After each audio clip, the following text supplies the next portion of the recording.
Gaza में Hamas सरकार के जो अवशेष बचे हैं, उन्होंने अपनी खुद की समाप्ति की घोषणा कर दी है, जिसमें तथाकथित आपातकालीन समिति के इस्तीफे के साथ साथ हमास के नेतृत्व वाले प्रशासन ने, जिसने हाल के वर्षों में इस पट्टी पर क्रूर नियंत्रण रखा था, इस्तीफा दे दिया है। यह कदम उनके अधिकार के हस्तांतरण और गाजा प्रशासन की टेक्नोक्रेटिक राष्ट्रीय समिति को सत्ता सौंपने के लिए है, जो ट्रंप शांति योजना का हिस्सा है। अब नागरिक कर्मचारी अपनी भूमिकाओं में रहेंगे और सरकारी संस्थानों के प्रमुखों को संक्रमण काल में अस्थायी माना जाएगा। हमारे साथ डॉक्टर एरियल होरेब हैं, जो middle eastern network analysis desk के प्रमुख और तेल अवीव विश्वविद्यालय के मोशे दयान सेंटर से जुड़े हैं। आज वो न्यूयॉर्क से जुड़े हैं। हमारे साथ जुड़ने के लिए आपका धन्यवाद। इस कदम पर आपके विचार जानना चाहेंगे। ऐसा लगता है कि इसका मकसद ये दिखाना है कि आतंकी समूह गाजा पट्टी का प्रशासन संभावित रूप से बनने वाली राष्ट्रीय समिति को सौंपने के लिए तैयार है। हमास का कहना है कि उन्होंने अधिकार सौंपने की सभी प्रशासनिक प्रक्रिया पूरी कर ली है। क्या सच में ऐसा है? अब आगे क्या होगा? अब क्या होना चाहिए? देखिए, ये बस एक तरीका है कि गेंद इजराइल के पाले में डाल दी जाए। असल में इसका कोई खास मतलब नहीं है, क्योंकि वे मूल रूप से यही कह रहे हैं कि ठीक है, हम पीछे हट जाएंगे, हम अधिकार दे देंगे, जैसा कि हमने पहले भी कई बार सहमति जताई है शांति समिति और टेक्नोक्रेट समिति को, जिसे गाजा पट्टी चलानी है। लेकिन असल में हम अपनी राइफलें अपने पास रखते हैं, अपनी सारी सैन्य शक्ति अपने पास रखते हैं, हमारा नियंत्रण बना रहता है, हिंसक साधनों पर हमारा नियंत्रण है और इसलिए आखिरकार शक्ति हमारे ही पास रहती है। लेकिन डेविड, वे दिखाते हैं कि वे शांति समिति के साथ सहयोग कर रहे हैं, जबकि असल में ऐसा नहीं है।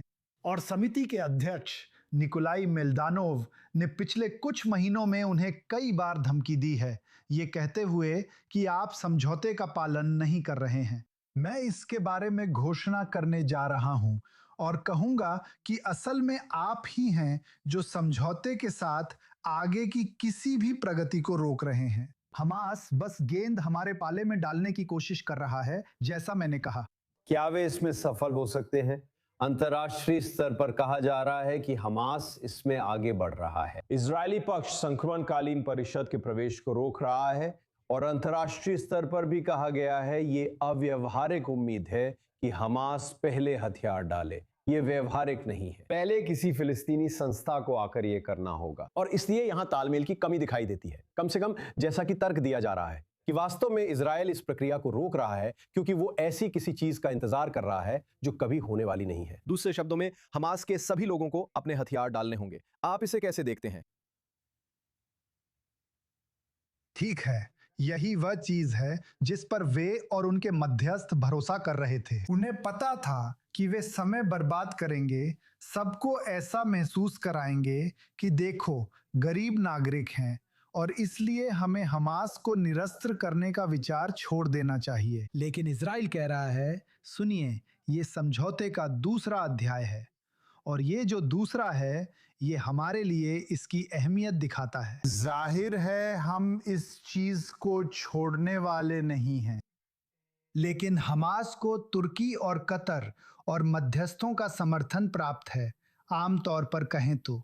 अब ये वास्तव में संयुक्त राज्य अमेरिका पर निर्भर करता है कि वह मजबूती से खड़ा रहे, जैसा कि हमने निकोलाई मेलडानोव को इसके बारे में मजबूती से बोलते हुए सुना। वे इस मुद्दे में अहम व्यक्ति हैं और इजराइल के रुख का समर्थन करते हैं। आखिरकार इजराइल को कहना चाहिए कि हम ऐसा किसी को नहीं करने देंगे। आप जानते हैं, इस मामले में सबसे महत्वपूर्ण चीज के बिना, जो है हमास को निरस्त्र करना, कोई भी आगे नहीं बढ़ सकता। जो सभी को याद दिलाएगा कि ये एक आतंकवादी संगठन है जिसकी यहां कोई विश्वसनीयता नहीं है। हम इसे ऐसे ही कहेंगे। तो आप सही हैं, इजरायली पक्ष से कोई भी जोखिम नहीं लेना चाहिए। आप क्या सोचते हैं? दूसरे मोर्चों या सबकों से क्या संबंध है? शायद हमास ने हिजबुल्लाह के साथ हमारी लड़ाई और ईरान वाले मोर्चे से कुछ सबक सीख लिए हैं। वे चुपचाप देख रहे हैं, कहा जा सकता है। पिछले 1 साल या सितंबर के बंधक समझौते के बाद से ये इजराइल के लिए सबसे शांत मोर्चा रहा है। क्या वे कुछ सबक सीख रहे हैं? ऐसे सबक जो शायद हम नहीं चाहते कि वे उन मोर्चों से सीखें।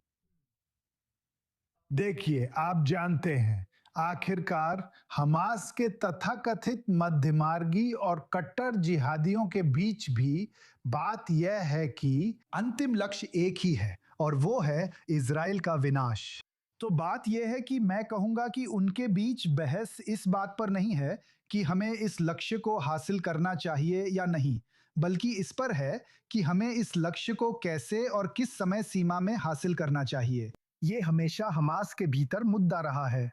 तो हमें उनसे इस मामले में किसी बड़े या बुनियादी बदलाव की उम्मीद नहीं करनी चाहिए। वे अभी भी हमारी तबाही के लिए प्रयासरत रहेंगे और एकमात्र बात यह है कि वे रास्ते में जीवित रहने के लिए किस तरह का समझौता करेंगे।